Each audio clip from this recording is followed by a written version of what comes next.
What's going on, everybody? Welcome to another episode, a loaded episode of the Wrestling Hour, coming to you first on adfreeshows.com. I want to thank everybody for tuning in this past weekend. We'll get into that in a second. Dave Sturchio, Josh Shernoff, back at it again for a wonderful pre-holiday. We'll have to, me and Josh off camera, we'll have to figure out the holiday schedule, considering the next couple holidays fall on a Wednesday. I thought we would record Christmas morning. Yes. You know, like while my kids are opening their gifts, like, hold on, Josh. It gives you something to do while they're opening gifts. Perfect. Yeah. Instead of being that dad with the garbage bag, just waiting for come on, just throw them in. Let's go. I'm the cameraman and garbage man. I got a bag in one hand and the camera in the other hand, you know? Is that not the worst, though? She's like, can you take pictures? And I'm like, you're right there. Like, you know what's funny? My kids are going to grow up and hopefully they'll have memories, because if they look at videos and photos, they're going to be like, was dad, like, Mom, was dad ever around? Right. And like, there in comes therapy. Yeah. Daddy was the cameraman for the family. Right. He was doing this the whole time. Yeah. Christmas is on its way. So is New Year's. So is Raw on Netflix. So we'll get into some of the ins and the outs of some of the updates for that. But over the weekend, man, we had ourselves a fun time. We got to host another pre-show on adfreeshows.com. And again, it always kind of gives me that, like, the Iggy, like, you did all right today, kid. You know, when you and I do the pre-show, and then after the show itself, you got Conrad and Eric Bischoff talking. It's like, oh, I'm on that lineup. That's just a little weird. You know what I mean? Like, and like when Ad Free Shows puts out the tweets and shit, like, oh, join Jave and John. It was a very cool experience. I want to thank everybody for watching.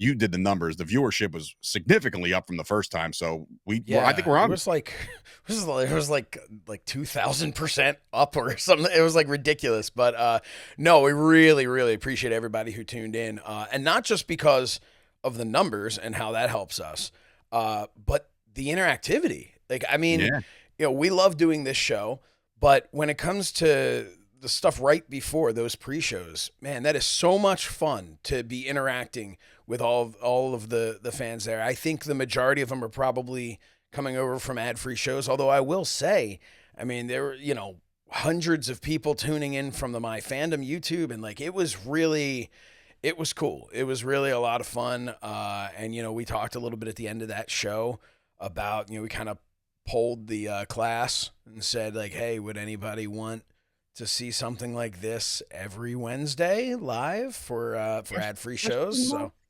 yeah, so we're thinking about it. We're working on it, logistics. But either way, this stuff's fun. And I'm actually doing, I don't even think I told you yet, but tomorrow night or yesterday, depending on if you're a member of ad-free shows or checking this out on Friday, but I have been tagged in to host a Q&A with the great Tessa Blanchard.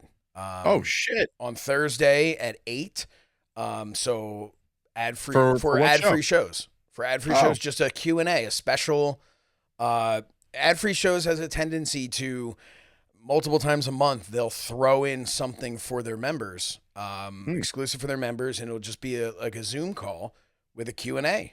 So I'll be hosting / moderating that, which is, like you said, you know, when you look at the thing and it's just like us and then Eric and Conrad and stuff, and, you know, it's so much fun. And I hope that, I feel like all the ad-free shows members are at a point where it's cool to see that they're not jaded by any of this stuff yet, because, and I think part of it is you have to appreciate that those of us who get to like host these things, we're not jaded by it either. You know, it's so cool. Like, it might seem like a job at some points, but the rest of the time you're sitting there going like us, like, we do this show. We got to chat with Eric Bischoff. You know, we got to chat with Joe Hendry, who's, you know, one of the up and coming stars. And it's just always fun to be able to kind of get a little closer to the business that we love, you know? So it's really cool. And again, ad-free shows, thank you for having us. Those of you who aren't on it are like, man, I can't hit that 30-second skip button quickly enough, but promise we're going to talk wrestling in a second. But yeah, you know what? You actually sparked my first question. We'll get into Saturday night's main event. We'll get into Raw. We'll get into some of the WWE stuff. But there is something that you just sparked my interest in talking because you mentioned the last name Blanchard.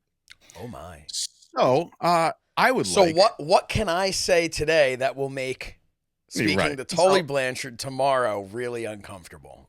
Yes. Let's no, see. I'm curious of your thoughts. I'll give mine first, so you don't have to feel like, oh man, if I say something opposite of Dave, this is going to be bad news. I don't give a shit. I'll say. I will. Me neither. Listen, Tessa Blanchard makes a surprise return to TNA, attacking my favorite girl, Jordan Grace, right? And it was a great reveal, right? The story in itself is great because Tessa Blanchard, TNA, they go together. You know what I mean? Like, it's just one of those things. She's back, right? Yeah. So now the internet almost a lot of a reveal if you watch that. Yes, almost. Thank God for she's thinking on her feet. So I guess the stuff that's been coming out are mixed reactions to Tessa coming back into a mainstream company because she's been doing her thing for years. She hasn't stopped, right? Like she hasn't gone back to she has never been considered by NXT or never, I don't even know, was she in AEW for any amount of time? I don't know. Like, does she have an arc or elevation match or some shit like that? I don't know. I don't know. If she did, I do know. Watched. Exactly. I do know though that there's a reason for this, right? And it's been documented, it's been reported that she had said some really, really, really bad things in a locker room. And therefore, sometimes in professional wrestling or in life, not just wrestling, this goes beyond wrestling, you kind of get like blackballed and you're kind of like, hey, listen, nobody's going to want to talk to you anymore after this. Like, there's no coming back from this specific moment in time. I say moment in time because that's not the personality that I know. I've known Tessa for a long time. I've worked hand in hand with Tessa. She used to manage Chris Payne for a hot minute. You know what I mean? Like, so there was some interactions. So she's had her lows as well, Exactly. Exactly. Right. You thought that her words were the worst? No, she had to manage Chris Payne in his awful cowboy gimmick. Man, you spend too much time with Chris Payne and you'll be saying things that I know. Right. So obviously, I'm not about to elaborate on what she said. She said some criminal bad things, right? Just nasty fucking things. Sorry with the curse. But now she's back and people are indifferent. Now, my thoughts about the return and somebody doing something so egregious and then coming back to the limelight, right? I don't particularly I don't agree with people being judged off of a really, really low moment, right? Like, there are some moments that I've had in my life that I am certainly not proud of, whether it be in the wrestling industry or prior to or whatever the case. There's plenty of things that I've said and done that I am not proud of, right? And some of it became public knowledge, some of it didn't, right? But I don't want to be judged personally. I don't want to be judged in my future based off my lowest moment. I want to be judged on, wow, this dude had such a low moment, but now he's here, right? He's back. He's made peace. He's made amends. He's apologized. He's done all that shit. So now with Tessa coming back, I'm proud of Tessa for coming back and standing on 10 toes and saying, like, here I am. I'm ready for the ridicule. I'm ready for the locker room to be divided. I'm just trying to do the best for me and trying to reconcile and be a better person than I once was. So for me, it's bravo, Tessa. Again, unforgivable things to say. I would never hold it against somebody over their head for the rest of their life. Like, in the moment, like if this happened Saturday and I'm just like, do you hear what happened? Here, Tessa said on Saturday, like, fuck, she's a terrible person, right? This is years now that we've marinated this and let it sink. Yeah. And again, Hulk Hogan, there's been plenty of really, really, really top guys. Ric Flair has done plenty of wacky things in his career. Shawn Michaels. The legends of this business have all had a nasty moment or two, whether they're on camera or off. Everybody's kind of, I don't want to say forgave, but they forgot. All right, I want to say forgave, not forgot. Like, we all know, anytime I say anything about Hulk Hogan on my personal page, somebody will chime in, yeah, but remember when? And I'm like, oh, he fake. You know, like I don't want to hear this. Like I get it. Like, yeah, he was a piece of garbage. We should specify what you're talking about with like Ric Flair, Shawn Michaels. Like, I don't know of any racist types of things that they've said. No. Right, yeah, right. No, and I know that's not what you meant, but I don't want somebody who's listening to this going, wait a minute, Shawn Michaels said, you know, no. What I'm saying is but clearly from a bullying standpoint, with Shawn Michaels back in the day, from a inappropriate, I think Ric Flair, many a book has been written. Sure. True or not, right? You never know. You never know. But it went into the public eye, and people were just like, "You mother," you know what I mean? So, like for Tessa, her comeback to me is not complete yet. Like, obviously, there's a story that's going to be developed. Like for instance, Jordan Grace's husband is black. You know what I mean? So it's like you have to have some kind of like, what? What? How are you gonna let But also, it's business and it's story and it's you gotta play ball sometimes with somebody you don't like. That's happened to me plenty of times. I've worked for people that I don't have any business liking, but you just gotta play ball, And for her, I feel like, you know what? I don't forget what she said, but right now, like, congratulations, Tessa, to get back on the saddle and get back at it. That's kind of where I draw my conclusion with that. Yeah. So I mean, my opinion on it is, again, I've had few interactions with Tessa, all of them positive. Bill Apter and I presented her with an award that ended up airing on. It's my only time on Impact Wrestling. Was presenting the award to her. Definitely not a clip that I then wanted to show again and again. But you could have flubbed up Johnny Morrison's entrance on national pay-per-view right in front of the world. You could have done that. Yeah. I was there. You were there.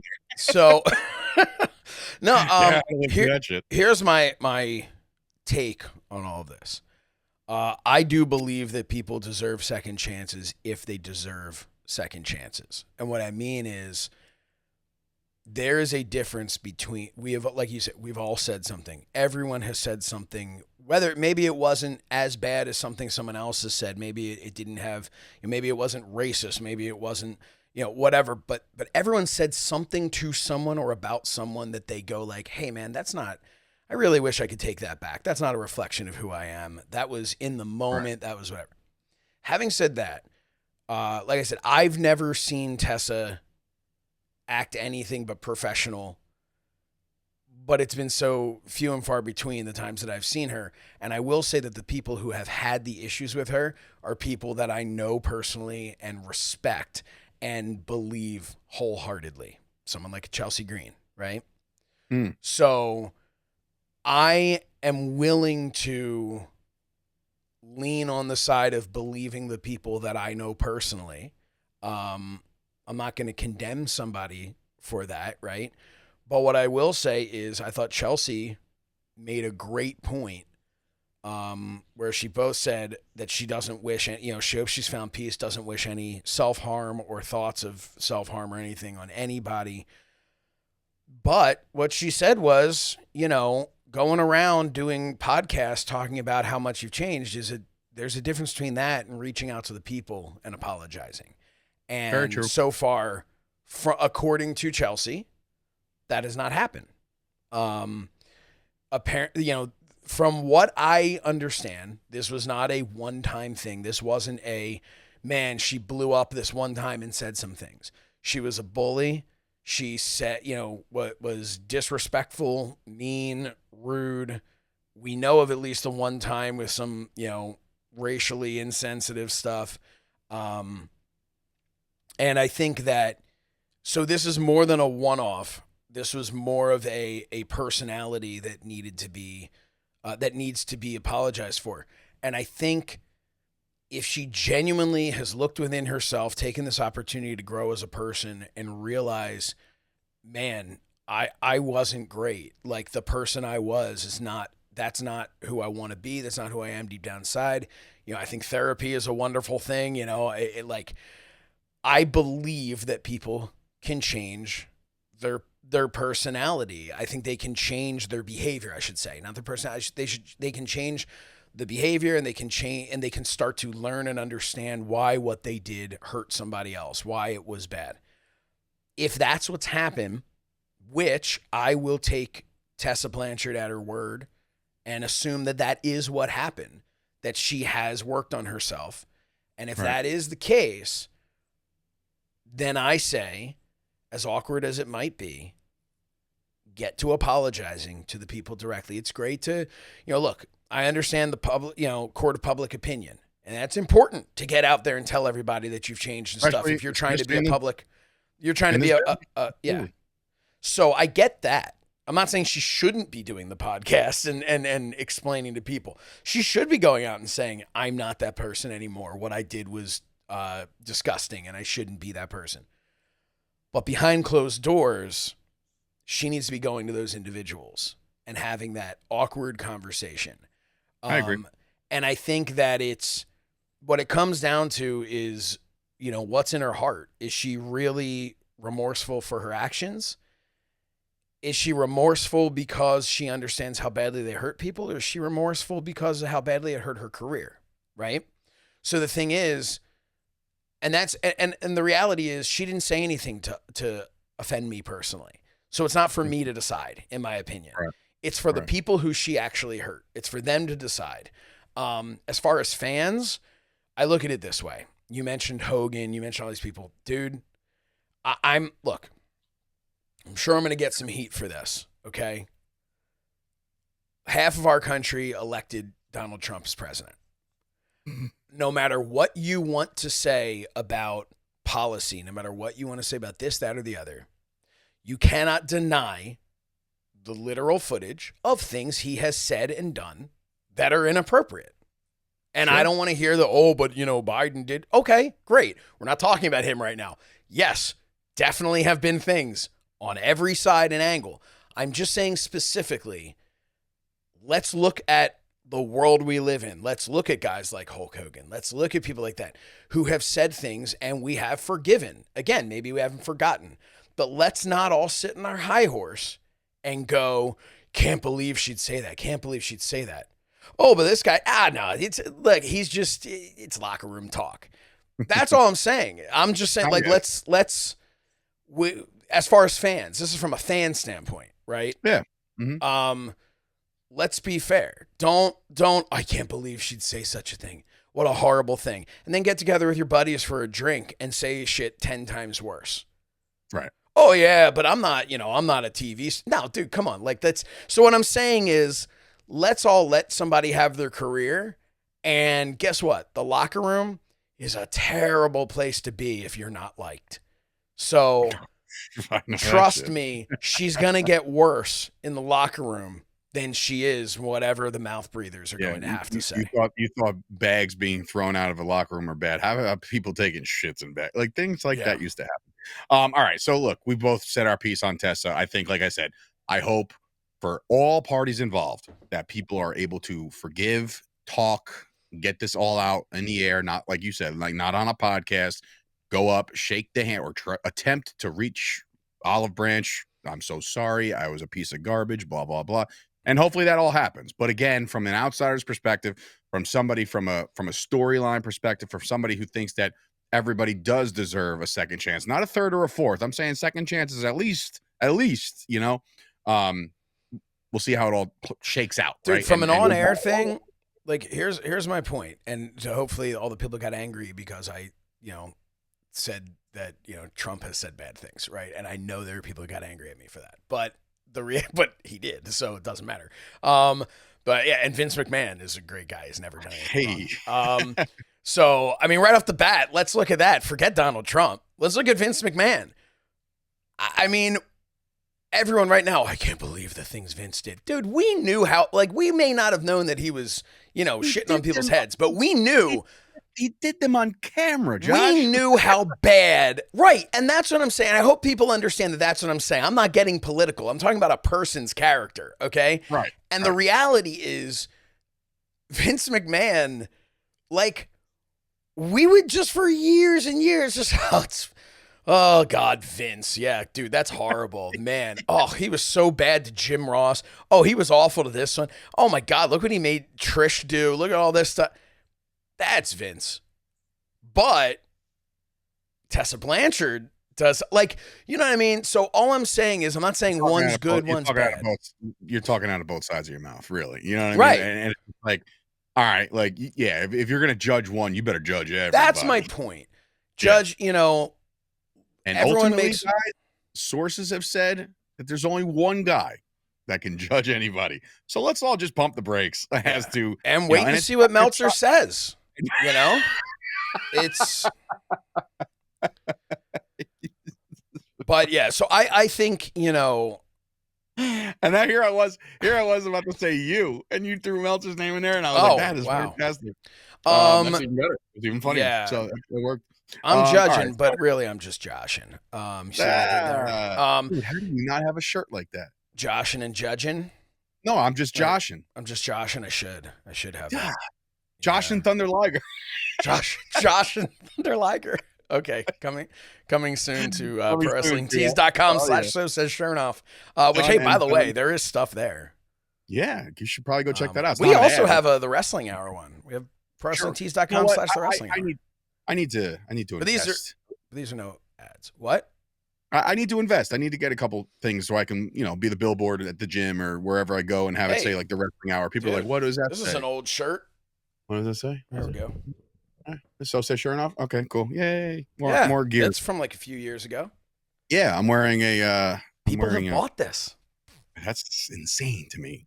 Dude, I one time went on a what was it? It may have been one of the ad-free shows chats or something for That Was Extreme when I was doing that show with Meanie and Gertner. And I went on one of the chats and there's a dude sitting there with a baseball hat that has the Shernoff S in the middle, which I was selling. But like I put it up there because I thought that'd be fun to have and didn't think anyone would buy it. Like I was just like, yeah, let's do bought it. Yeah. I was like, let's do a hat, because like then I can get a hat with the Shernoff stuff on it. Dude, it was so cool and confusing, but it was great. I want to also, before we get into the wrestling, I want to also promote something real quick. It's not an ad, it's just a person. I want to give a special shout out to Alicia, who I've known for a long, long time. She was Jersey's very own Alicia. She was like that Jersey Shore type diva, Bella, just all this. I met her a long time ago in the business. She's worked for plenty of companies. She's been an absolute rock star. She is now battling breast cancer in the one of the more rare breast cancers out there, where it's like, okay, we really need to get to work. You know what I mean? And she is a fantastic human being. If you don't know her, it's Alicia Did It Again. Give her a follow. She started a brand new thing where she's documenting her journey. And I only bring that up because of merch. You know what I mean? Like there is like stuff out there that you can do to support her as she battles this. And like I said, she is nothing but a sweetheart, has always been nice to me. I was just checking out her Instagram profile just to try to get her real, make sure I got her credentials right. But like, she's just an awesome person. And trust me, as somebody who has lived with closely to somebody battling that within my family, like it ain't no joke. And I would really, really appreciate if people like put a little time and effort into some research, donating money. Like I know there's a lot of scams out there, but like this isn't one of them. So go check out Alicia Did It Again. So she's battling right now. She's a rock star, former wrestler, and hopefully one day she decides to lace him up again. And then, I'll book her on Fight Factory Wrestling, make her my champion, and the rest is history. Yeah. Hey, definitely check that out. Let's, always Alicia Did It Again. Yeah. So support, I'll promote it. Yeah. No, best wishes to her. Absolutely. Also, happy birthday to Mr. Anthony Bowens today as we record. Mr. Bobo is his birthday is today, so happy birthday to him. Continued success as I give all these shout outs before we get to the 48 years old, and he's still going I wish. So strong. This dude he's just a really, like, again, it's like totally opposite sides of the spectrum. We talk about somebody who's been so controversial, like, and in the wrong limelight. Anthony Bowens is one of those guys where it's just like, man, that guy checks all the boxes. Like he does everything right. He's a super nice, like, dude. He's a humble guy. He's never big timed me at all, despite all the success. We came up together, right? Like he started training with me. So, and that's when I knew I sucked. It's like just to watch Bowens like do a fucking forward roll. I'm like, he did that magnificently. Like, how does he do that? So fluid. So happy birthday to Bo. Anyway, so you mentioned one superstar from Saturday night's main event, in which I believe, if I'm not mistaken, if I'm not mistaken, you and I swept, right? Like, I don't think we got a decision wrong. Clean sweep. Clean sweep across the board. One of them being, let's see if I can do this, Chelsea Green. I can't do it. I tried. Yeah, no, that was terrible. Yeah. I'll never do that again. There, look at that right there. Boom. There she is. Clean sweepage. Those were our predictions, folks. The brand new first ever United States champion, women's United States champion. She is also now a part of history as the only married couple to ever both win the United States championship to Mr. Matt Cardona, former United States champion himself. I mentioned this on our pre-show that this could happen and would happen.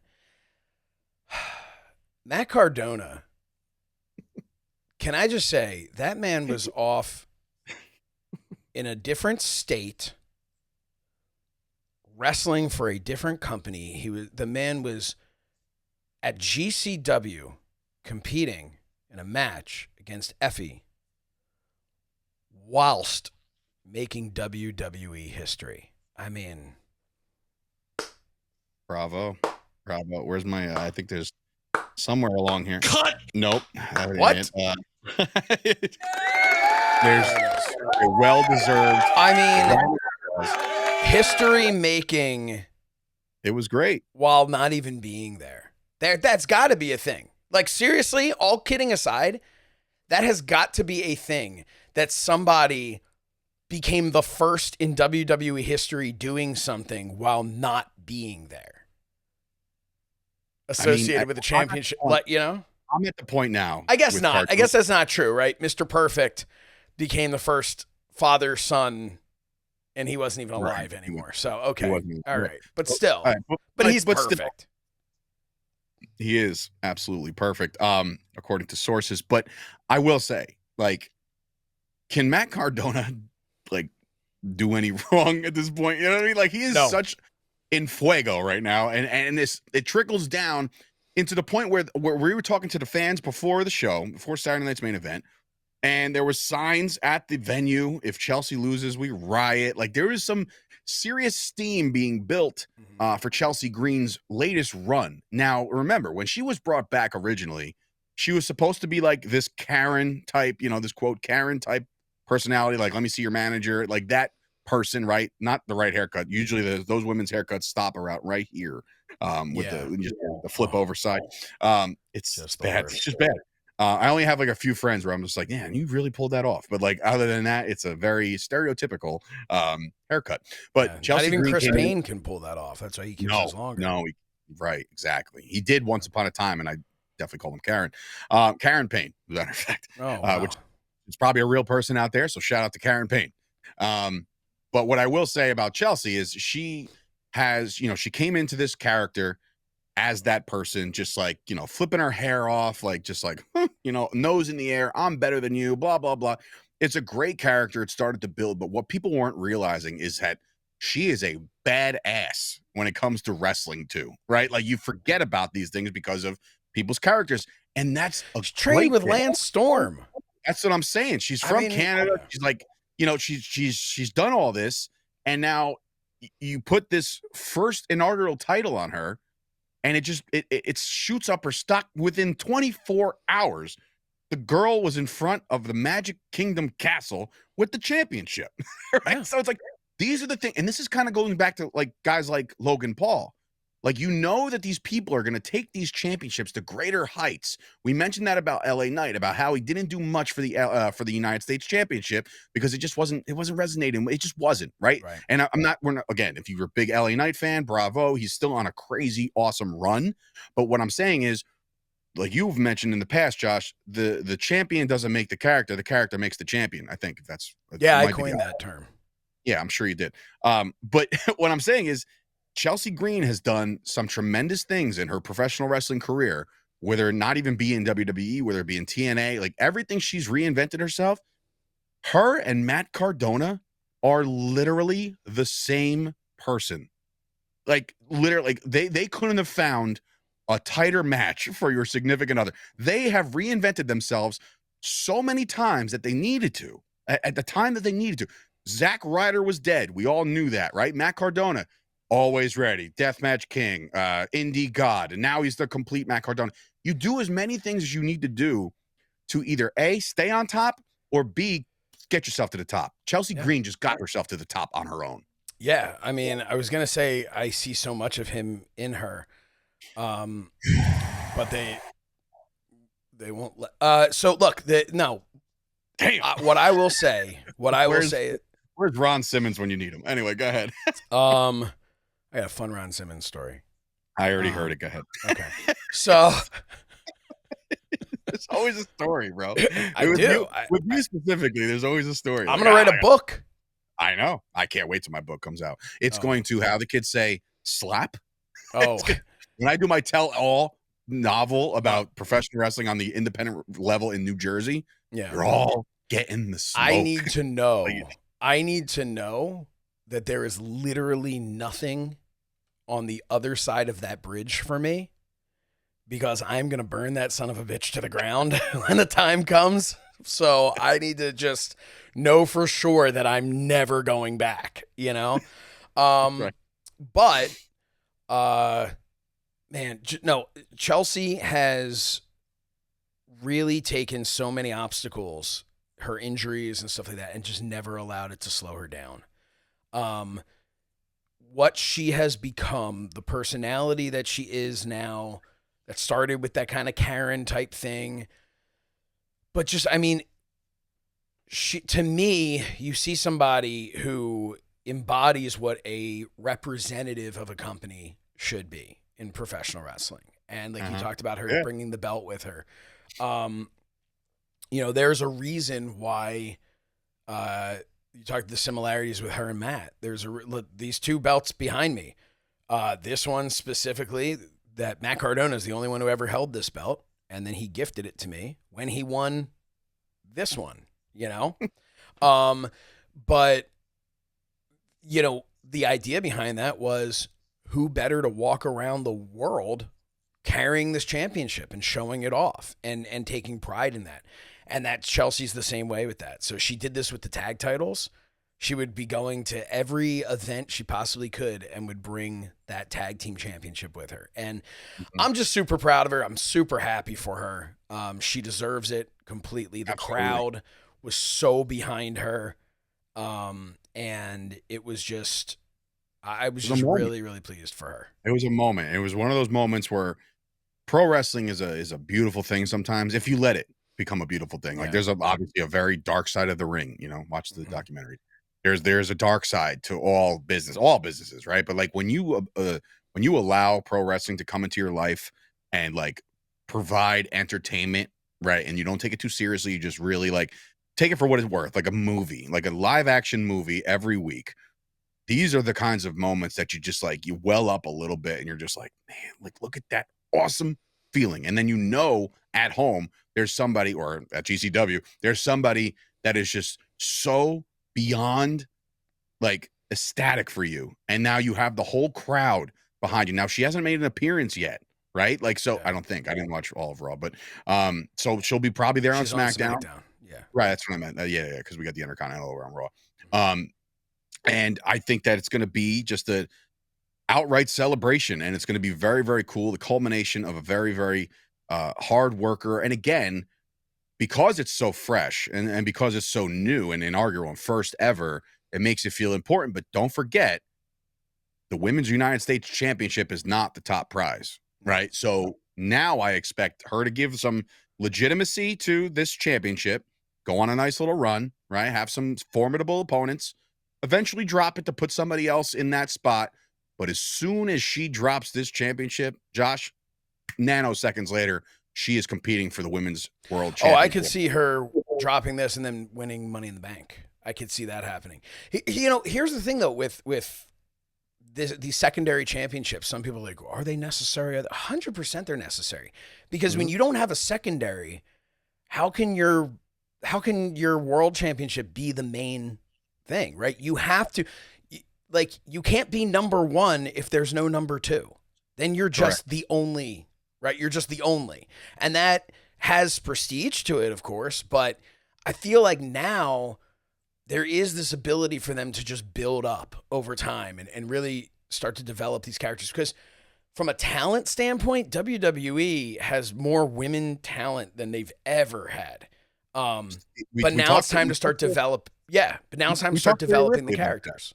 Yeah, we talked to Rhea Ripley at SummerSlam weekend about the depth of this roster, and now it's just like, you need to get on top, and Mommy's always on top, but like, you need to get on top and stay there and do whatever it takes to stay there, because you can get lost in the shuffle because there's that much talent there. So you got to be careful, you got to tread lightly, and we'll see what happens with Chelsea. But again, bravo to Chelsea Green for the first ever women's United States Championship. Now, speaking of United States Championship, we can kind of segue right over to another one that we both called, that it was over for LA Knight. His run is over for now.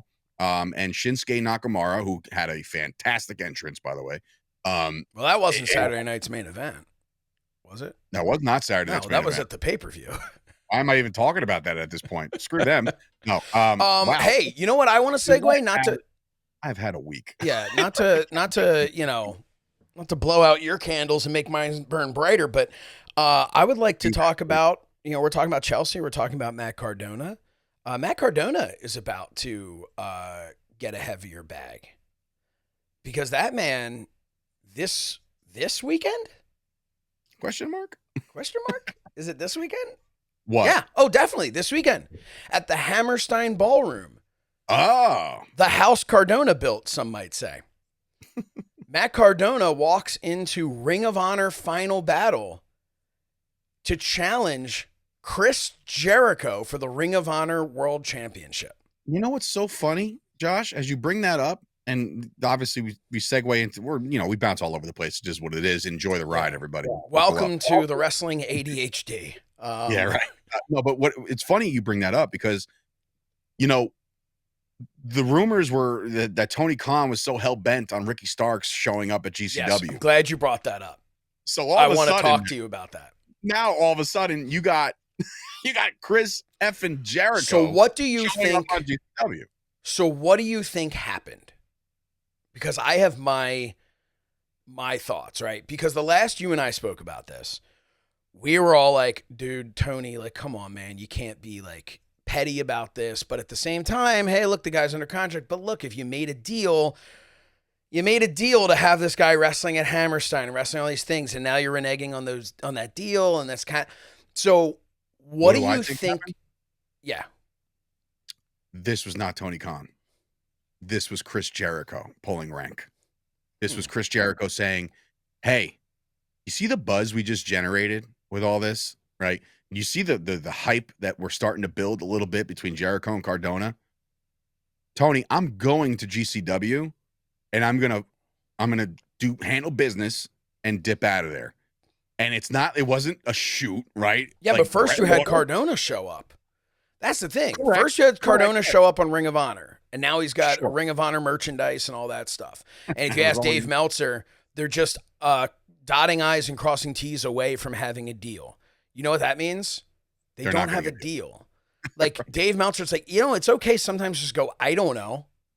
No, not Dave Meltzer. No way. It's like, is Cardona signed with them? There's definitely interest from both sides, and they're just, they're just dotting I's and crossing T's away from having a deal. It's like, no, the answer is, of course there's interest from both sides. He's on the fucking show, Meltzer. Of course there's interest, but you don't know. You don't know if he has a deal or doesn't have a deal. It's like, just shut up, you stupid Muppet. I would be hard-pressed to think that Cardona would sign with AEW. I know it sounds ridiculous, but like, I would be Cardona is enjoying life right now. Yeah, they'd have to really pad the lope. They would have to pad the lope, and they would have to give him guarantees and dates and this, that, and the third. So that's why I think, after the show up there, that was a Tony Khan thing. Hey, Cardona's still white hot. Bring him in. Maybe he can challenge for Jericho, right? Mm-hmm. But the crossover the other way, I think that was a Jericho move, and I think that he was like, look, man, this is the way you build this. Now, for the first time in a long time for AEW / Ring of Honor, this is how you build a story, Tony. This is what you got to do. And if there's capabilities to do that and send one of your talented dudes down there, the most, legendary guy you got on your roster right now, Chris Jericho, right? You would think, I don't think there's anybody else that holds a candle to him right now as far as notoriety and popularity, good or bad, whatever. But like for Jericho was like, dude, let me go there. I'll mess around with Cardona, but I'll also screw around with Effie, right? Like, let's just make it like because of everything that happened. Right. Sure. This is how you build, man. And you got the crowd in the palm of your hand now, dude. Like this is a build now. People are going to tune in to Final Battle. Like if they weren't before, you have inherited the GCW community and you've inherited. Well, it's at the Hammerstein too. Right. And it's literally 2 weeks or 3 weeks before the next time GCW's at Hammerstein. So here's what I think is going to happen. I think Cardona's going to win the Ring of Honor title. And I think Jericho is going to take it back from him at the Hammerstein GCW show. That's what I think is going to happen. I think you're going to get Jericho on the Hammerstein GCW show. And I don't know who contacted whom or what this situation was, but I feel like there's now a working relationship between GCW and AEW, at least for this here. It's a good business move, Josh. Yeah. It's a good business move. And whether people like AEW or not, like this, if I'm Tony Khan and I'm looking and I'm searching high and low as to how can I get more eyes on my shit, this is how you do it. Yeah. Montel Williams. Wow. Great song, by the way. So, classic. Friday night. It's Wednesday. Go ahead. It is. You know what that means. Already here on the West. What? Just going on and on about Montel. Oh, it's how I do it. Montel Vontavious Porter. He's still with AEW now. MVP. I like him. I like MVP. I've always been an MVP. I like MVP. It's good cool. Dude. It's fine. Can you watch my shit? That's what he said to me once. Yeah, he was booked for a PWS card. He had a table set up right next to mine when I was trying to sell my merch, and he had good luck with that. Yeah, he was leaving. He was going off. He had to do something. He's like, "Hey, man." I was like, "What's up, Mr. MVP? How are you?" I'm like a year in, so I'm just like super geeked, and I was like, "Yeah, what's up?" He's like, "You watch my shit." Yep, sir, I will watch your shit. MVP. But anyway, go ahead. Sorry, I think no, I have nothing. I can't top that. That's our go home. No, so I'm excited for whatever's going to happen here. But yeah, I agree with you. This is the first time I would say since the Briscoes FTR matches that were happening on Ring of Honor, I think this is the first time anyone's really cared about what's happening. I'm not saying this is the first time anything good has happened on Ring of Honor. I'm saying I think it's the first time that anyone has cared.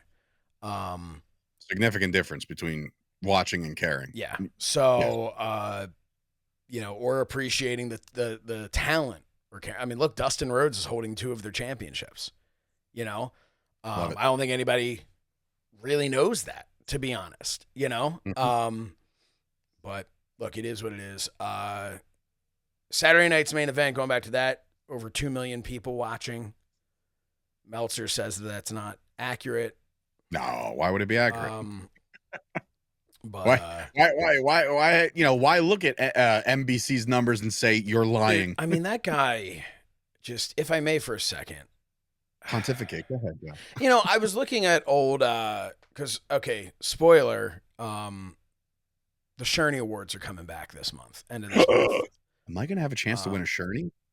You have a Probably chance, but I can't say you're not currently written into the script, but you're not currently written. We need to change that. But go ahead. But So I was reviewing all the old awards that I had given. This is the 4th Shernoff Awards, first time in like 3 years that I've done it though. So I was reviewing the old awards and like, because you want to make sure you're not recycling jokes and Sure. And man, there were some Meltzer ones that I went in on him.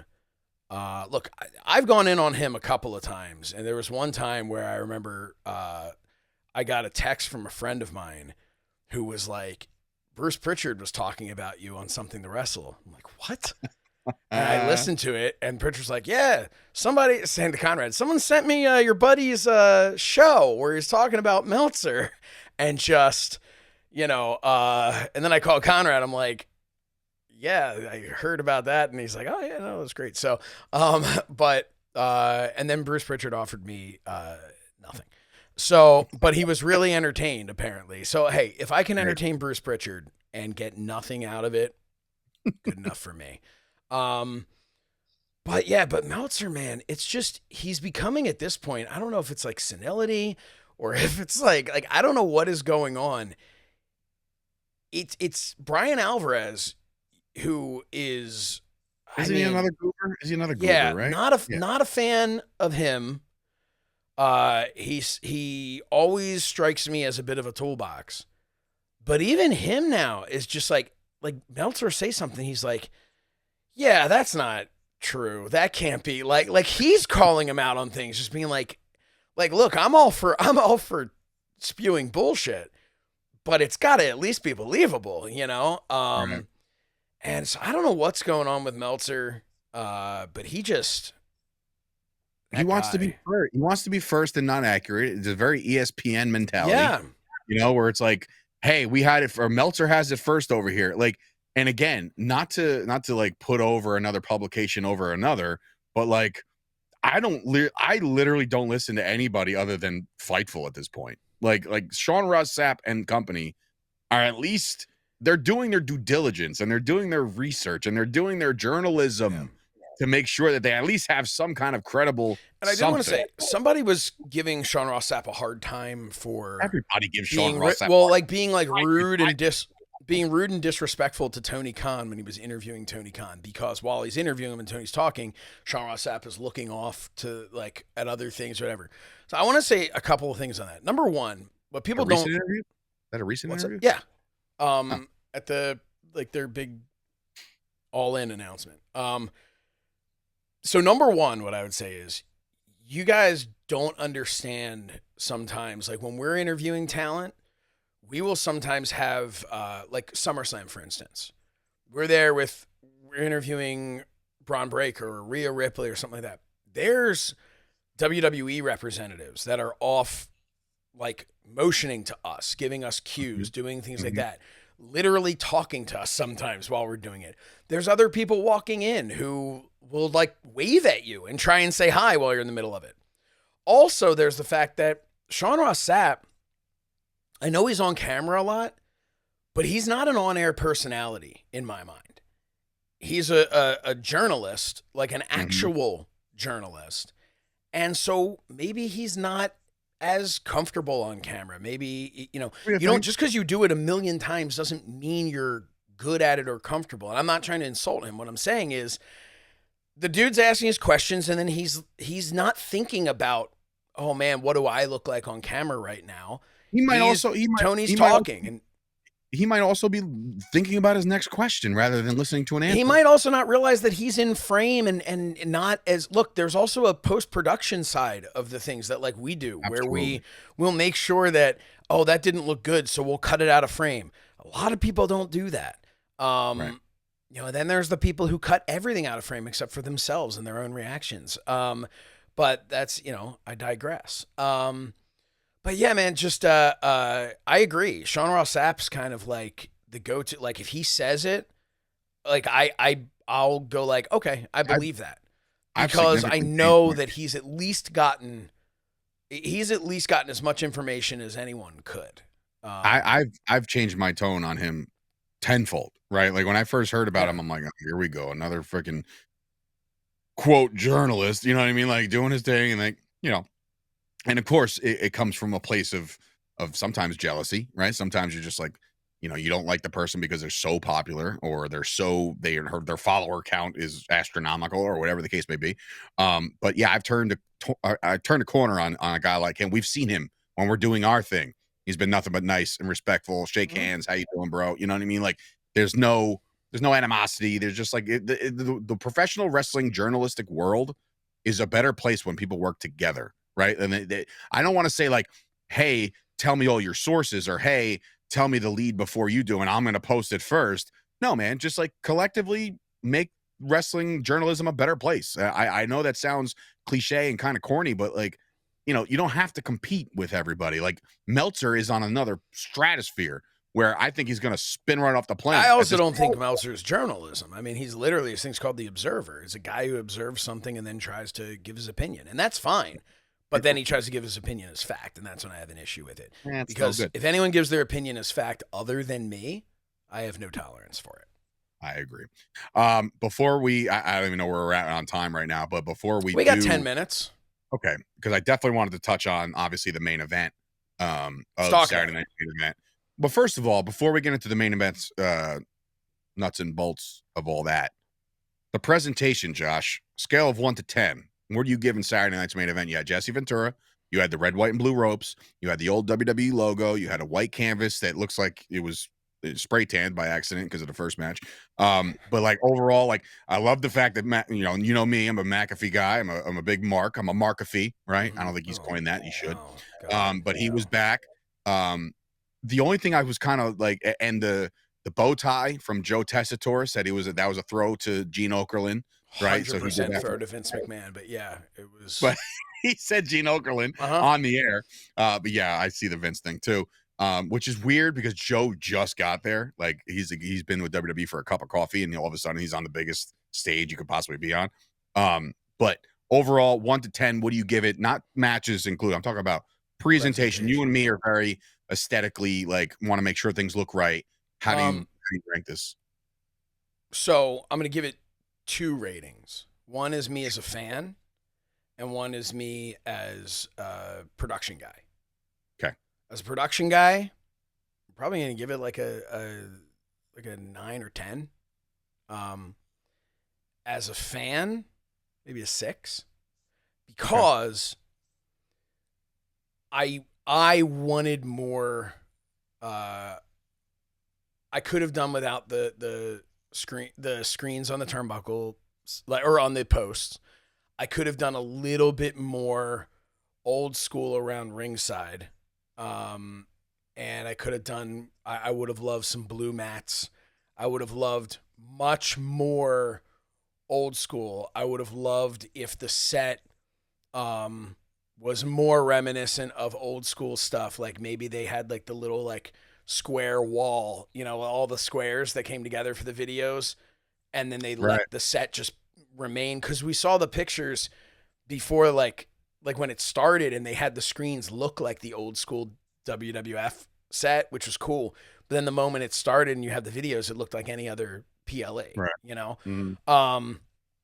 I would have rather, like, instead of trying to be half pregnant, like, I would have rather them just gone all the way, right? Like, I would have rather them really gone retro and old school instead of little bits. And that's always been my issue with WWE, is that they it's so close, but they like missed the boat.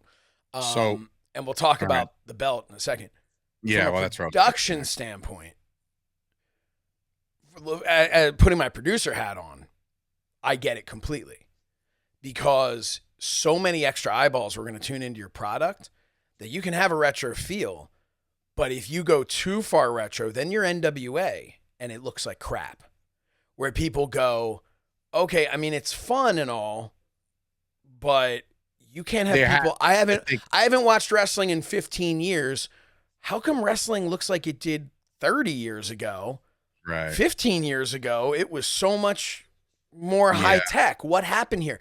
Wrestling, or, generic fans, like passerbys who are flipping through, you still had to get their attention. So in that regard, I get it. I get why they did everything they did. And listen, at the end of the day, that's the direction they should have gone. The fan in me wanted a little bit more old school. So, but I tell you what got me most excited. Like, yeah, you expected a lot of this stuff. You expected the red, white, and blue. You expected the old school logo. You expect a lot of this. What I really liked, and I know this kind of flew under the radar, I think, was the very narrow entranceway. Like, where it was almost too narrow, though. It was almost too narrow. Like, the fans are right there, and they had like a security detail to make sure that nobody mugged anybody. I love that because that gave me that was the old guardrail and stuff. But then they got to the ring, and it was the new. So it was kind of. So again, like I'm saying, is like, I get it. And if I was in those meetings and it was like, all right, well, which way do we go? I would have to go like, we got to go with the way that's going to make people see the type of production we can put on because of how many eyeballs are going to be on it. So I get that. I 100% get that. Which is why the fan in me would have loved to have instead just been like I want an old school Raw where it's, the big three letters, like shit. But I thought it was cool. So now go to the main event, and obviously before we get into the match and the result, we get the unveiling of the winged eagle, or what I thought was the winged eagle. There was a little bit of a change.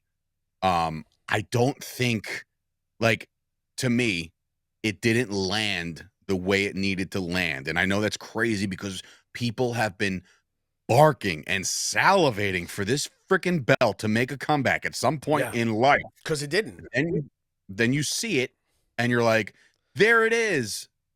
Because it wasn't it. It wasn't it because it was a replica.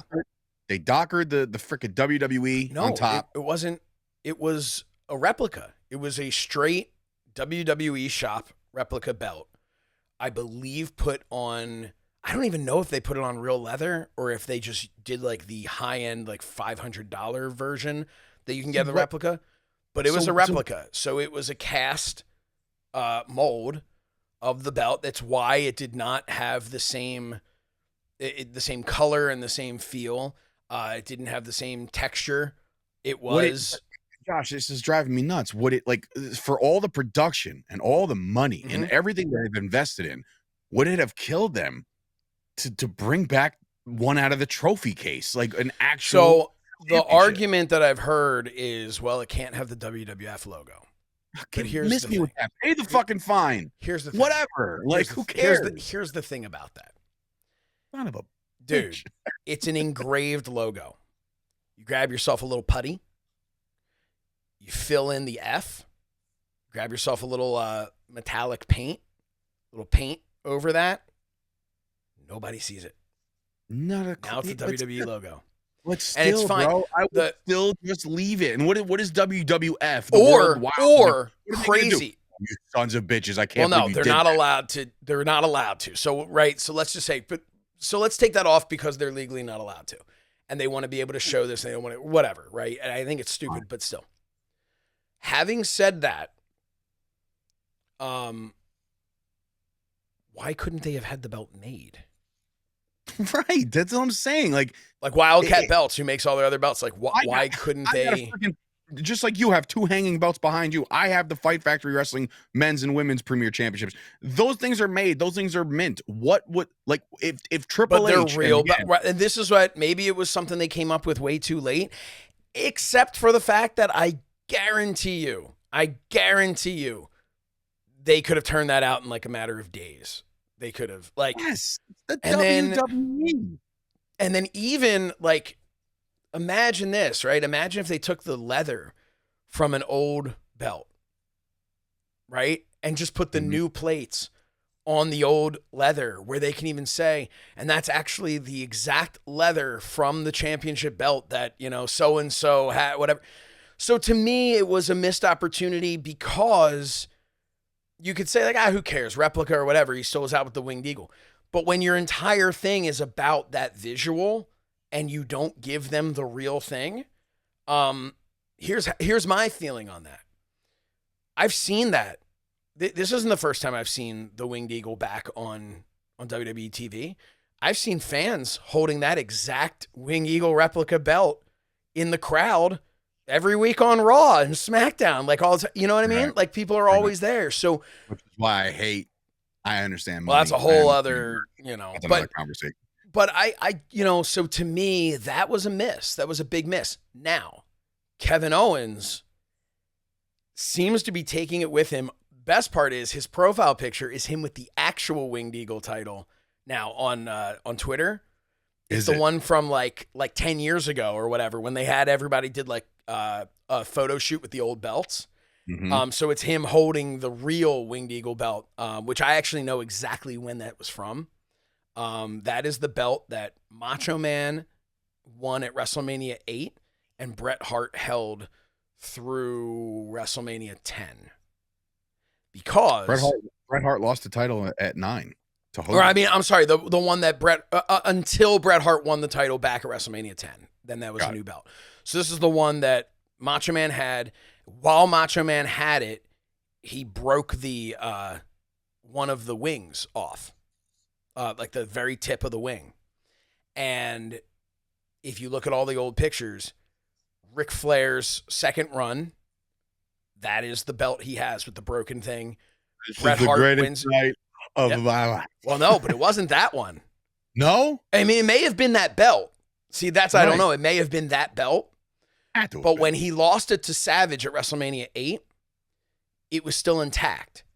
So we're just assuming that that was the one belt. Savage then broke it at some point. When Flair won it back from Savage, it was broken. When Bret won it from Flair, Bret's entire reign, it was broken. When Yokozuna won it, it was broken. When Hogan won it that same night, it was broken. When Yoko won it back at King of the Ring 93, it was broken up until WrestleMania 10 when Bret won the title. That title was a new one that had the fixed thing. So guys, the one that they're holding in those pictures, the retro one that Kevin Owens is holding, that is the belt that was the exact one from that. And guys, this is the kind of good little nooks and crannies of professional wrestling you get when you watch the Wrestling Hour or listen, or however you're watching this. So result real quick before we get out of here. Mm-hmm. Obviously, Cody Rhodes goes over, still champ. Yay. Show goes off the air. The power of social media and how the WWE has got this down to a science at this point of tuning it. Because I remember I was texting you. I was like, "Yo, dude, he attacked him right after. Like this is like, and what? You're like, what are you talking about?" But that's the social media is a beautiful thing, and people are doing the fan cam stuff and all this other shit, right? So that's the story. That's how it ends, and he takes the championship with him. So now I think, he's referring to himself as the real WWE champion. So the foregone conclusion would be that he comes back on SmackDown with the Winged Eagle championship. And I hope they just give him a real Winged Eagle. And honestly, they should have a new one made, a real one made with the WWE block logo. Like that's it. Like I have a great booking idea as we close. Let's do it. Royal Rumble. Obviously the Royal Rumble is the last match, right? Right. For the WWE Championship, Cody Rhodes versus Kevin Owens in a ladder match with both championships hanging off the thing. That would be such a nostalgic throwback to when Shawn Michaels had a replica and like Razor Ramon. That would be such a. But even Shawn didn't have a replica. He had an actual championship that was made. I know he wouldn't give it back.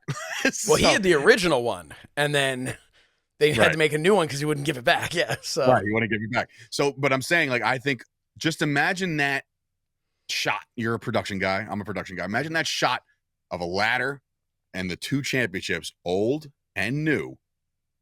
Kevin Owens, Cody Rhodes, Royal Rumble. Winner goes basically to WrestleMania. It's amazing, unless it's a toy. In which case, right, and it doesn't look as good. But listen, there's a lot more to dive into. I hope everybody enjoyed this Wrestling Hour, a little Wrestling Hour plus, right? And this is why you pay the big bucks to be on adfreeshows.com to get it first, get it in its entirety.